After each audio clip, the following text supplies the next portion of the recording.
Hello everyone, welcome back to my channel. So today we are going to discuss about renal stone. So देखो, first of all, what is renal stone? So as you know कि stone formation in the renal system. तो देखो, अगर stone either in kidney या तो kidney में हो गया हो, है ना, या फिर इन द यूरिनरी सिस्टम में लाइक इन द यूरेटर हो गया, या फिर ब्लैडर हो गया, या फिर यूरेथ्रा, अगर कहीं पे स्टोन का फॉर्मेशन होता है that is known as renal stone. So basically जो स्टोन कैसे फॉर्म हो रहा है, the first point is that कि स्टोन फॉर्म कैसे हो रहा है, उसके बाद हम आगे पढ़ेंगे.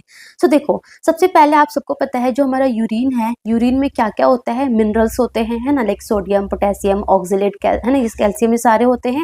प्लस हमारे इसमें क्या होता है, पानी होता है, वाटर होता है, प्लस कुछ हमारे लाइक मैग्नीशियम होता है, सिट्रेट होता है, जो कि क्या करते हैं, क्रिस्टल को क्रिस्टल बनने से प्रिवेंट करते हैं. ठीक है ना. सो ये स्टोन कब फॉर्म होगा, जब सुपर सैचुरेशन ऑफ यूरिन हो जाएगा. Super saturation of urine, very important word. Super saturation of urine होगा तो क्या होगा, सुपर सैचुरेशन ऑफ यूरिन का मतलब क्या होगा कि यूरिन में ना, यूरिन में या तो जो सॉल्वेंट है वो कम हो गया होगा, मतलब पानी कम हो गया है, या तो सॉल्वेंट कम हो गया है, या तो मिनरल्स ज्यादा हो गए, या तो मिनरल्स ज्यादा हो गए. सॉल्वेंट कम हो गया है या फिर मिनरल्स ज्यादा हो गए. सॉल्वेंट कम हो गया लाइक इन डिहाइड्रेशन, या फिर आप प्रॉपर इनटेक नहीं ले रहे हो, सो सॉल्वेंट कम हो गया, पानी कम हो गया है, या फिर आप मिनरल्स ज्यादा ले रहे हो, आप हाइपर बहुत ज्यादा कैल्शियम डाइट ले रहे हो, बहुत ज्यादा प्योरीन रिच डाइट ले रहे हो, है ना, आप बहुत ज्यादा क्या बोलते हैं, मीट एंड फिश, ये सब कुछ ले रहे हो, तो आपका मिनरल्स ज्यादा हो गया है. एंड बिकॉज ऑफ डैट क्या हुआ कि मिनरल्स ज्यादा हुआ, पानी कम हुआ, तो ये जो मिनरल्स है तो वो क्या होंगे, क्रिस्टल फॉर्म करेंगे सबसे पहले. ठीक है. अब ये क्रिस्टल धीरे धीरे वो क्रिस्टल एग्रीगेट होगा एंड धीरे धीरे वो क्रिस्टल बड़े हो जाएंगे, एंड बड़े होते होते वो क्या फॉर्म कर देंगे, स्टोन फॉर्म कर देंगे. तो ये सारा प्रॉब्लम अराइज कहाँ से हुआ, सुपर सैचुरेशन ऑफ यूरिन से स्टार्ट हुआ, है ना. यूरिन जो है वो कंसंट्रेटेड हो गई थी, यूरिन में जो सॉल्वेंट की मात्रा है, जो पानी की मात्रा है वो कम हो गई थी, मिनरल्स ज्यादा हो गया था, and because of that minerals ज्यादा हो गया, एंड वो मिनरल्स एक साथ एग्रीवेट होते होते होते होते क्या हुआ, वो स्टोन फॉर्म में हो गया. तो डिपेंड करता है, अगर कैल्शियम के मिनरल्स ज्यादा है, कैल्शियम ज्यादा है, तो कैल्शियम का स्टोन फॉर्म होगा. अगर सिस्टीन ज्यादा है तो सिस्टीन का स्टोन फॉर्म होगा. अगर ऑक्जेलेट ज्यादा है तो ऑक्जेलेट का स्टोन होगा, है ना. सो डिपेंड करता है कौन सा मिनरल ज्यादा हुआ है, उसी का स्टोन फॉर्म हो जाता है. ठीक है ना. So coming to the topic that is the nephrolithiasis. एक हमारा वर्ड होता है यूरोलिथियासिस. सो नेफ्रोलिथियासिस में क्या होता है कि stone formation in the kidney. In the kidney में अगर स्टोन का फॉर्मेशन होगा, किडनी के अंदर अगर स्टोन का फॉर्मेशन होगा, तो उसको हम बोलेंगे नेफ्रोलिथियासिस. यहाँ पे अगर किडनी के अंदर स्टोन का फॉर्म होगा then it is known as nephrolithiasis. And urolithiasis का बोलेंगे जब यूरिनरी सिस्टम में अगर किडनी स्टोन का फॉर्म होगा, जैसे कि या तो यूरेटर में हो गया, या तो ब्लैडर में हो गया, या तो यूरेथ्रा में हो गया, देन उसको बोलेंगे यूरोलिथियासिस. तो ये दोनों वर्ड याद होने चाहिए. नेफ्रोलिथियासिस मतलब नेफ्रोन मतलब कि किडनी के अंदर, यूरोलिथियासिस मतलब कि यूरिनरी सिस्टम के अंदर में, लाइक यूरेटर हो गया, ब्लैडर हो गया, और हमारा क्या बोलते हैं, नीचे हमारा यूरेथ्रा हो गया. ठीक है ना. So that is, so when stone occlude the ureter, very important. Let's suppose यहाँ पे हमारा क्या बोलते हैं, यहाँ पे स्टोन फॉर्म हुआ है ना. अब यहाँ पे स्टोन फॉर्म होगा तो क्या होगा, जो यूरिन यहाँ से तो बना, किडनी से नेफ्रोन ने यूरिन बनाया, नीचे यूरिन आया, बट यहाँ पे स्टोन है, यहाँ पे स्टोन स्टक है, तो यूरिन जो है वो नीचे फ्लो नहीं हो पाएगा. तो ये जो यूरिन है वो ऊपर ही जाएगा, ऊपर ही जाएगा, तो जिसकी वजह से क्या होगा, पहले तो यूरेटर डायलेट हो जाएगी, है ना, हाइड्रो यूरेटर होगा, एंड धीरे धीरे ये यूरिन वापस से कहाँ जाएगी, किडनी में जाएगा, तो क्या क्या करेगा, हाइड्रोनेफ्रोसिस करेगी, एंड एट द एंड वो क्या कर सकती है, सीकेडी कर सकती है, एंड स्टेज किडनी डिजीज होता है, मतलब कि किडनी इंजरी भी हो सकती है ना. So that is very very important thing कि when stone occlude the ureters, back flow of urine resulting ureters dilate हो जाएगा, causing hydro ureter, and then hydronephrosis हो जाएगा, and in the last kidney damage भी हो सकती है. ठीक है ना. सो नेफ्रोलिथियासिस और यूरोलिथियासिस, बेसिकली किडनी स्टोन में आपको एक टाइप ऑफ स्टोन बहुत अच्छे से पता होना चाहिए. टाइप ऑफ स्टोन से बहुत इंपॉर्टेंट एमसीक्यू आता है. ठीक है. सो सबसे पहले हमने पढ़ा था कि मिनरल्स, जो मिनरल्स ज्यादा होगा उसी का स्टोन फॉर्म हो जाएगा, है ना. हमने पढ़ा ना, यूरिन में पानी है, मिनरल्स है, एंड कुछ हमारे क्रिस्टल को इनहिबिट करने के कुछ सब्सटेंस है, जैसे कि हमारा सिट्रेट हो गया, मैग्नीशियम हो गया, जो कि बेसिकली क्रिस्टल बनने से रोकता है. ठीक है. सो अगर मिनरल्स ज्यादा हो जाएगा, minerals in the sense calcium हो गया, ऑक्जेलेट्स हो गया, फॉस्फेट हो गया, सिस्टीन हो गया, अगर ये ज़्यादा हो जाएंगे तो उसी का स्टोन फॉर्म हो जाएगा। तो एक हमारा कैल्शियम स्टोन होता है। कैल्शियम स्टोन मतलब कि अगर बॉडी में कैल्शियम ज़्यादा है, अब अगर आपके ब्लड में कैल्शियम ज़्यादा है तो कैल्शियम ज़्यादा है तो कैल्शियम वाला स्टोन फॉर्म होगा, ठीक है ना। तो कैल्शियम क्या करेगा, कैल्शियम ऑक्जेलेट के साथ मिल सकता है या फिर कैल्शियम फॉस्फेट के साथ मिलके कैल्शियम फॉस्फेट या फिर कैल्शियम ऑक्जेलेट स्टोन बनाएगा, ठीक है। यहाँ पे आपको एक बात क्या याद रखनी है कि जो कैल्शियम ऑक्जेलेट होता है ना, that is the most common stone जो होता है ना, एक अगर पूछे कि मोस्ट कॉमन स्टोन कौन सा होता है, so that is the calcium oxalate. Calcium oxalate जो है वो मोस्ट कॉमन स्टोन होते हैं, लाइक मोस्ट कॉमन, लाइक 80% जो आपका स्टोन फॉर्मेशन होता है ना वो कैल्शियम ऑक्जेलेट का ही होता है, ठीक है ना।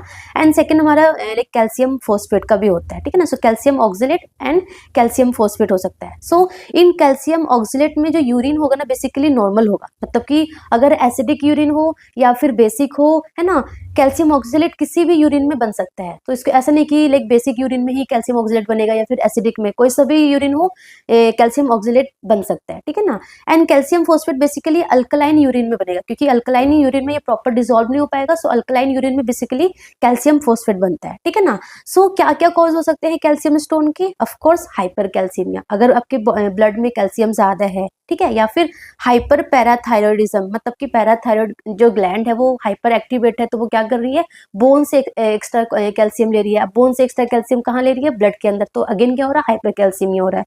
सो हाइपर कैल्सीमिया हो गया, हाइपर पैराथायरॉयडिज्म हो गया, या फिर इंक्रीज सोडियम इनटेक हो गया, है ना।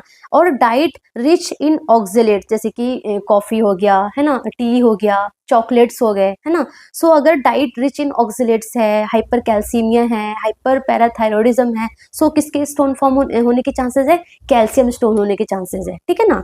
सो इसमें जो यूरिन बेसिकली कैसा होगा, डार्क ब्राउन और ब्लैक कलर का यूरिन होगा। एंड अगर कैल्शियम फोस्फेट का स्टोन होगा तो यूरिन बेसिकली अल्कलाइन होगा। एंड अगर ऑक्जेलेट का होगा तो नॉर्मल भी हो सकता है, एसिड बेस कुछ भी हो सकता है ना। सो ये होगा। सेकेंड हमारा स्टोन होता है यूरिक एसिड स्टोन। सो यूरिक एसिड स्टोन क्या होता है, यूरिक एसिड मतलब कि यूरिक एसिड के क्रिस्टल्स होंगे, है ना। यूरिक एसिड स्टोन में मतलब कि यूरिक एसिड के क्रिस्टल होंगे। अब यूरिक एसिड मतलब कि कब होगा, जब आप एक्सेस यूरिक एसिड कंज्यूम कर रहे हैं, जैसे कि हाई प्योरिन डाइट ले रखा है, आप एक्सेस शेलफिश हो गया, मीट हो गया, है ना, गाउट अगर डिजीज है किसी को, या फिर एक्सेसिव प्रोटीन इनटेक है, तो उसमें यूरिक एसिड के क्रिस्टल बनेंगे, यूरिक एसिड स्टोन बनेंगे। एंड अगेन जो यूरिक एसिड है वो एसिड में लेस डिजोल्व होगा, तो जो यूरिन जो होगा ना, यूरिन बेसिकली एसिडिक यूरिन होता है इन यूरिक एसिड स्टोन में, ठीक है। उसके बाद थर्ड हमारा है स्ट्रूबाइट स्टोन। सो स्ट्रूबाइट स्टोन को ना इन्फेक्शियस स्टोन भी बोला जाता है। क्यों बोला जाता है, क्योंकि बेसिकली किसी को अगर यूटीआई है ना, यूरिनरी ट्रैक्ट इन्फेक्शन बहुत लॉन्ग टर्म से है, तो उनमें स्ट्रूबाइट स्टोन होने के चांसेस होता है। क्यों, क्योंकि जो हमारा स्ट्रूबाइट स्टोन है ना, इसको इन्फेक्शियस स्टोन बोलते हैं। सो बेसिकली अगर यूटीआई है तो बेसिकली लेट सपोज अगर सिडोमोनास हो गया, है ना, क्लेप्सियला हो गया, प्रोटियस हो गया, ये सारे बैक्टीरिया होंगे। ये सारे बैक्टीरिया कौन से होते हैं, यूरिएस प्रोड्यूसिंग बैक्टीरिया होते हैं। ये सारे बैक्टीरिया क्या प्रोड्यूस करते हैं, यूरिएस प्रोड्यूस करते हैं। एंड यूरिएस क्या करेगा, यूरिया को अमोनिया में कन्वर्ट कर देगा, यूरिया को अमोनिया में कन्वर्ट कर देगा। एंड बिकॉज ऑफ डैट जो अमोनिया है ना, क्या होगा, मैग्नीशियम अमोनियम फोस्फेट जो है वो स्टोन फॉर्म हो जाएंगे। मैग्नीशियम फोस्फेट अमोनिया का क्या हो जाएगा, क्रिस्टल फॉर्म हो जाएगा, एंड वो क्रिस्टल धीरे धीरे स्टोन में कन्वर्ट हो जाएंगे, ठीक है ना। So struvite stone infectious renal stone होता है due to long time UTI, and this type of stone grows rapidly and forming the stag horn calculus. Very very important line, ये ना ऐसे स्टैग हॉर्न कैलक्यूलस बना देता है। See this is the stag horn calculus. ये आपको image दिख रहा है, ऐसे जाके रीनल पेल्विस में जाके ये स्टक हो जाएगा, उसी का शेप ले लेगा, बहुत बड़ा होता है साइज में। स्टैग हॉर्न किडनी मतलब कि पेल्विस में जाके स्टैग हॉर्न ऐसे बन जाता है। एंड ये इसमें लाइक हमें बेसिकली हमें सर्जरी करके ही हमें इसे निकालनी होती है ना। So this is very very important. So struvite stone infectious renal stone होते हैं। एंड ये जो मैग्नीशियम अमोनियम फोस्फेट है ना, उसके जो क्रिस्टल है धीरे धीरे रैपिडली ग्रो होते हैं। एंड वो कौन सा स्ट्रक्चर ले लेता है, स्टैग हॉर्न कैलक्यूलस में कन्वर्ट हो जाता है, ठीक है, इन द रीनल पेल्विस में, ठीक है। एंड इसमें बेसिकली जो यूरिन का जो कलर होता है वो डर्टी वाइट होता है, ठीक है। एंड अगेन ये जो हमारा स्ट्रूबाइट स्टोन है ना, ये भी कैसा होता है, अल्कलाइन होता है। ठीक है। सो कैल्शियम फोस्फेट भी अल्कलाइन यूरिन होता है और स्ट्रोबाइट स्टोन भी अल्कलाइन यूरिन होता है, ठीक है। लास्ट हमारा है सिस्टीन स्टोन। सो सिस्टीन स्टोन कब होगा, जब आप सिस्टीन ज्यादा लोगे। सिस्टीन बेसिकली प्रोटीन है, बेसिकली अमीनो एसिड्स है, तो अगर उसका इंटेक ज्यादा होगा तो सिस्टीन स्टोन फॉर्म होगा। एंड अगेन जो सिस्टीन है वो भी एसिडिक यूरिन में फॉर्म होता है, ठीक है ना। सो हमारा यूरिक एसिड स्टोन हो गया, हमारा सिस्टीन स्टोन हो गया, ये दोनों हमारे एसिडिक यूरिन में फॉर्म होते हैं। स्ट्रोबाइट स्टोन हो गया और कैल्शियम फोस्फेट स्टोन हो गया, वो अल्कलाइन यूरिन में फॉर्म होते हैं। और कैल्शियम ऑक्सलेट जो है वो किसी में भी हो सकते हैं, नॉर्मल पीएच में भी या फिर एसिडिक और बेस में, ठीक है। सो ये हमारा स्टोन के बारे में हो गया, ओके। उसके बाद आता है main important thing is the cause. Already हमने कॉज डिस्कस कर लिया, बट आगे पढ़ लेते हैं। जैसे कि diet high in calcium, like hyper calcaemia हो गया। अगर आप बहुत ज्यादा कैल्शियम का इंटेक कर रहे हो, बहुत ज्यादा विटामिन डी का इंटेक कर रहे हो, है ना, सो आपको calcium oxalate, calcium phosphate stone होने के चांसेस है। उसके अलावा अगर हाई प्रोटीन रिच डाइट ले रहे हो, हाई प्योरीन फूड्स ले रहे हो, है ना, जैसे मीट हो गया, फिश हो गया, ये सारे हो गए, ठीक है। उसके अलावा वेरी इंपॉर्टेंट डिहाइड्रेशन, अगर आप प्रॉपर इंटेक नहीं कर रहे हो पानी का, सो ऑफकोर्स क्या होगा, सुपर सेचुरेशन हो जाएगा, मिनरल्स ज्यादा हो जाएगा, पानी कम हो जाएगा, तो अगेन क्रिस्टल फॉर्म हो जाएंगे। सो डिहाइड्रेशन हो गया, या फिर ऑब्स्ट्रक्शन एंड यूरिनरी स्टेसिस हो गया, जैसे कि बिनाइन प्रोस्टेटिक हाइपरप्लेसिया में, या फिर स्ट्रक्चर्स में, या फिर न्यूरोजेनिक ब्लैडर में, है ना, सो ऑब्स्ट्रक्शन या फिर यूरिनरी स्टेसिस हो गया हो, ठीक है। उसके अलावा लाइक इमोबिलाइजेशन की वजह से भी किडनी स्टोन हो जाते हैं ना, कि इमोबिलाइजेशन हो गया या फिर सेडेंट्री लाइफस्टाइल हो गया, तो क्या होगा कि जो बोन का जो टर्नओवर है वो रिड्यूस हो जाएगा, तो बॉडी को लगेगा कि बोन की इतनी नीड नहीं है, तो बोन से सारे कैल्शियम कहाँ लेके जाएगा, वो ब्लड के अंदर लेके जाएगा, तो अगेन क्या होगा, हाइपर कैल्सीमिया होगा। एंड देन क्या होगा, कैल्शियम जो है वो यूरिन में इंक्रीज हो जाएगा, सो स्टोन फॉर्म हो सकते हैं, ठीक है ना। उसके अलावा हाइपर कैल्सीमिया हो गया, हाइपर पैराथायरॉइडिज्म हो गया, जिसकी वजह से कैल्शियम स्टोन फॉर्म हो सकते हैं, ठीक है ना। यूटीआई बेसिकली स्ट्रोबाइट स्टोन इसमें फॉर्म होने के चांसेस ज्यादा होता है, ठीक है। अगर आप इंक्रीज यूरिक एसिड लेवल, जैसे कि गाउट हो गया, या फिर कीमोथेरेपी ले रहे हैं, या फिर मैलिग्नेंसी है ना, ये हो गया। उसके अलावा इन्फ्लेमेटरी बाउल सिंड्रोम हो गया, फिर या फिर क्रोन्स डिजीज में भी स्टोन होने के चांसेस होते हैं। तो ये हमारे कुछ कॉज है, ठीक है। Coming to sign and symptoms, तो आई थिंक आप सबने देखा होगा कि जो बेसिकली जो किडनी स्टोन में सबसे पहले द मोस्ट इंपॉर्टेंट थिंग क्या होता है, लोगों को पेन होता है। एंड जो पेन होता है ना वो बहुत सिवियर होता है, इन द सेंस इतना ज़्यादा सीवियर होता है कि ओपियोइड्स लेने पे, मॉर्फिन जो ओपियोइड्स देते हैं उसके बाद भी वो जो पेन है वो कम नहीं होता है। फेंटानिल वगैरह देते हैं, स्टिल पेन लोगों का कम नहीं होता है, रिड्यूस नहीं होता है, इतना सीवियर वाला पेन होता है, ठीक है ना। सो पेन भी ना डिपेंड करता है कि वो जो स्टोन है वो कौन से एरिया में, whether it in renal pelvis में है, या फिर यूरेटर में है, या फिर ब्लैडर में है, यूरेथ्रा में है, कहाँ पे है, तो उसी के अकॉर्डिंग थोड़ा पेन में भी थोड़ा चेंजेस भी होता है। जैसे कि अगर किडनी के अंदर पेन हो, रीनल पेल्विस के अंदर, लेट्स सपोज यहाँ पे अगर स्टोन है, तो क्या होगा कि जो पेन होगा ना वो इंटेंस होगा और डीप एक होगा, इन कोस्टोवर्टिब्रल रीजन में बेसिकली पेन होगा, और वो आगे की तरफ रेडिएट होगा anteriorly downward towards the bladder in female and towards the testis in female, है ना। So towards the bladder in female and towards the testis in male, ठीक है, sorry it's not female. So male की तरफ वो क्या होगा, ऐसे रेडिएट करेगा पेन। सो और पेन कैसा होगा, इंटेंस होगा और डीप होगा, बहुत शार्प पेन नहीं होगा, ठीक है ना, इंटेंस और डीप पेन होगा, कोस्टोवर्टिब्रल रीजन से स्टार्ट होगा एंड आगे की तरफ प्रोसीड करेगा, ठीक है ना। So that is the renal pelvis में अगर स्टोन होता है तो इस तरीके का पेन होता है। बट अगर यूरेटर में पेन होगा ना तो पेन बहुत खतरनाक होता है, लाइक एक्यूट, बहुत ऐसी कॉलिकी वेव लाइक पेन होता है, एंड वो आगे थाई की तरफ ऐसे प्रोसीड करता है, बहुत सीवियर पेन होता है, ठीक है। बट अगर ब्लैडर में होगा तो क्या होगा, बेसिकली आपको ऐसे अर्जेंसी, फ्रीक्वेंसी ऑफ यूरिन होगा, और पेल्विक में बेसिकली पेल्विक रीजन में आपको बेसिकली पेन होगा, ठीक है, यूटीआई की तरह सिम्टम्स होंगे। अगर यूरेथ्रा में अगर स्टोन होगा तो बर्निंग सेंसेशन जैसा पेन होगा, और जब आप यूरिनेट करोगे तो वहाँ की जो मसल्स है वो इरिटेट होंगे, तो आपको वहाँ पे पेन होगा बेसिकली, ठीक है ना, डिफिकल्टी इन यूरिनेशन होगा। सो ये यूरेथ्रा में पेन होता है तो होता है। उसके अलावा हेमेचूरिया भी हो सकता है, नोजिया, वॉमिटिंग हो गया, है ना, डिफिकल्टी इन यूरिनेशन हो सकता है, क्लाउडी और फॉल स्मेलिंग होगा, बेसिकली स्ट्रोबाइट स्टोन में हो गया, है ना, फीवर, चिल्स भी हो सकता है, यूटीआई है प्लस इन्फेक्शन हो गया तो, ठीक है। सो ये हमारे सिम्टम्स होते हैं। अगर हम डायग्नोसिस की बात करें, सो डायग्नोसिस ऑफ कोर्स हिस्ट्री लेंगे, हिस्ट्री में पेशेंट पेन बताएगा कि मेरे फ्लैंक एरिया में पेन है, कोस्टोवर्टिब्रल रीजन में पेन है, पेन आगे प्रोसीड हो रहा है, बहुत सीवियर पेन है, सो हमारा हिस्ट्री हो गया।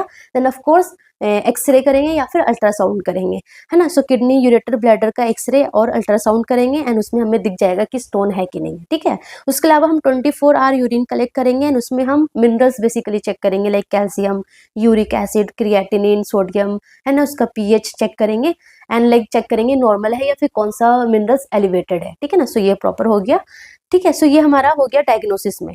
Coming to the management part, तो हमने क्या पढ़ा कि बेसिकली किडनी स्टोन में पेन हो रहा है लोगों को, पेन बहुत खतरनाक हो रहा है। सो पेन खतरनाक हो रहा है, सो पेन को हमें मैनेज करना है। सो पेन को मैनेज करने के लिए non steroidal anti inflammatory drugs जैसे कि आइबुप्रोफेन या फिर डिक्लोफेनेक देते हैं। इससे भी अगर कम नहीं होता है तो ओपियोइड्स भी देने पड़ते हैं, जैसे कि मॉर्फिन हो गया, है ना। So pain management is very very important and बहुत सीवियर वाला पेन होता है, इसलिए एनसेड्स या फिर ओपियोइड्स से ही वो पेन थोड़ा कम होता है, ठीक है ना, ये इंपॉर्टेंट है। उसके बाद very very important is that कि हमें ना पेशेंट को बोलना है कि आपको फ्लूइड इनटेक बहुत अच्छा रखना है, लाइक आपको at least more than 3 litre intake रखना है अगर आपका आउटपुट आ रहा है तो। अगर आउटपुट नहीं आ रहा है तो अगेन नहीं करेंगे, क्योंकि अगर सपोज यूरेटर में है एंड यहाँ पे आप पानी पी रहे हो बट यहाँ पे वो स्टक है, तो आउटपुट तो आ ही नहीं रहा, तो वो स्टक है। सो ऑफकोर्स आप इनटेक देते जाओगे तो और खतरनाक हो सकता है। सो अगर आउटपुट अगर आपका आ रहा है, अच्छे से यूरिन आउटपुट आ रहा है, तो आपको इनटेक अच्छा रखना है। इनटेक आपका like more than 3 litre per day रखना है, सो दैट धीरे धीरे डाइल्यूट होते होते वो जो स्टोन फॉर्म हुआ है वो एलिमिनेट हो जाए, अगर वो छोटा स्टोन है तो, ठीक है ना। So fluid intake is very very important. And second thing कि फ्लैंक एरिया में थोड़ा पेन भी होता है, थोड़ा क्या बहुत पेन होता है, तो हम पेशेंट को बोल सकते हैं कि आप एक ऐसे हॉट बाथ या फिर हल्का सा मॉइस्ट हीट जो है वो फ्लैंक एरिया में अप्लाई करो, सो दैट थोड़ा सा आपको ऐसे रिलीफ मिले पेन से, ठीक है ना। एंड अगर स्ट्रोबाइट स्टोन है, स्ट्रोबाइट स्टोन कैसा होता है, इन्फेक्शियस स्टोन है, तो ऑफकोर्स हम पेशेंट को क्या बोलेंगे कि आपको एंटीबायोटिक लेनी होगी। सो एंटीबायोटिक प्रिस्क्राइब करने होते हैं, ठीक है ना। उसके अलावा अगर जो स्टोन है उस टाइप के उसी के अकॉर्डिंग हमें डाइट में रिस्ट्रिक्शन करने होते हैं। जैसे कि अगर कैल्शियम ऑक्जेलेट स्टोन है तो कैल्शियम एंड ऑक्जेलेट जो डाइट है वो रेस्ट्रिक्ट करनी होती है। अगर सिस्टीन स्टोन है तो सिस्टीन रिच डाइट हमें पेशेंट को रेस्ट्रिक्ट करनी होती है ना। So depending on the stone type उस टाइप का डाइट हमें रेस्ट्रिक्शन करना होता है, ठीक है ना। So diet restriction depend on the type of stone, ठीक है। अगर यूरिक एसिड स्टोन है तो हमें एलोप्यूरिनोल मेडिसिन दिया जाता है, plus low purine diet patient को हम एजुकेट करते हैं कि आपको ज़्यादा मीट फिश वगैरह नहीं खाना है, ठीक है ना। तो ये हमारा हो गया मैनेजमेंट में मेडिकल एंड कुछ हमारा क्या बोलते हैं डाइट थेरेपी, पेशेंट को लाइफस्टाइल मॉडिफिकेशन करनी होगी, ठीक है। कमिंग टू कि अगर स्टोन का साइज बड़ा है, अगर वो प्रॉपर इनटेक की वजह से या फिर रेस्ट्रिक्शन इन डाइट की वजह से भी वो एलिमिनेट नहीं हो पा रहा है, स्टिल वो वहीं पे स्टक है, तो हम क्या करते हैं बाई सर्जिकली उसको रिमूव किया जाता है। सो सर्जिकल में फर्स्ट हमारा है यूरेट्रोस्कोपी। सो यूरेट्रोस्कोपी में क्या करते हैं कि एक यूरेट्रोस्कोप है वो इंसर्ट करते हैं, ठीक है। इंसर्ट करने के बाद एक ना इसमें क्या करते हैं यूरेट्रोस्कोप इंसर्ट करते हैं through the urethra to remove the stone using laser. Laser के थ्रू क्या करते हैं, स्टोन ये अंदर गया एंड जो जहाँ पे स्टोन है उस स्टोन को वो रिमूव कर देगा। So that is the ureteroscope, through the urethra के थ्रू होता है।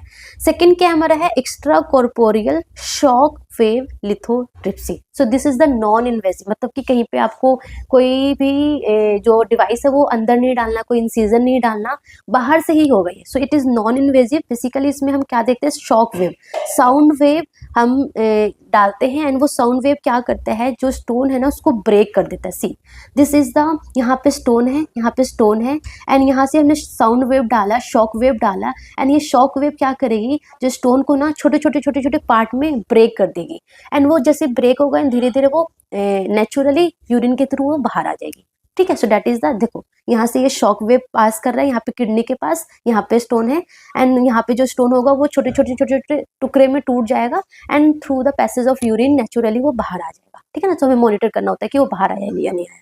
So that is the extracorporeal shock wave lithotripsy. Basically, it is the non-invasive sound wave break the stone into small and naturally urine के through वो पास हो जाएगा, ठीक है।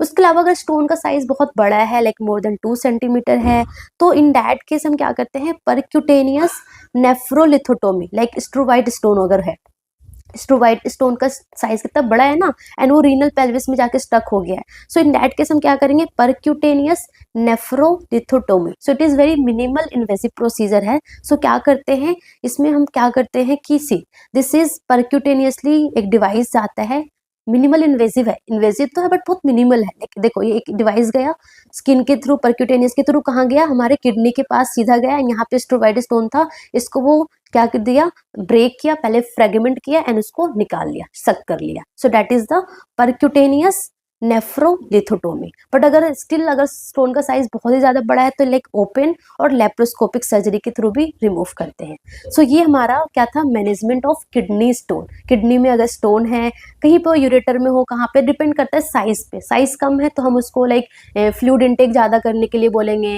And diet में रेस्ट्रिक्शंस करने के लिए बोलेंगे। साइज बड़ा है तो ऑफकोर्स सर्जिकल ही लास्ट ऑप्शन होगा। सर्जरी भी डिपेंड करता है कि कितना साइज के according extra corporeal shock wave lithotripsy से हो सकता है या नहीं, या फिर हमें परक्यूटेनियस नेफ्रोलिथोटोमी करना पड़ेगा। So depending on the size, इस तरीके से हम किडनी स्टोन को बेसिकली मैनेज करते हैं। आपको बहुत ज़्यादा इंपॉर्टेंट आपको ये याद करना है, एक तो पेन आपको याद रहेगा कि पेन होता है। आपको ये जो टाइप ऑफ स्टोन है ना वो अच्छे से याद करना है। टाइप ऑफ स्टोन जो है एग्जाम में अच्छे से कॉमनली पूछते हैं कि कौन सा स्टोन सबसे ज़्यादा फॉर्म होता है, स्ट्रोबाइट स्टोन को क्या बोलते हैं, कहाँ पे होता है, यूटीआई में कौन से स्टोन होने के चांसेस ज़्यादा है। सो ये आप जब इसको पढ़ लोगे, रिवाइज कर लोगे तो आपको अपने आप चीज़ें समझ में आ जाएगी। ठीक है, सो दैट्स ऑल अबाउट हमारा किडनी स्टोन, रीनल स्टोन के बारे में था। ठीक है, so thank you so much, all the best.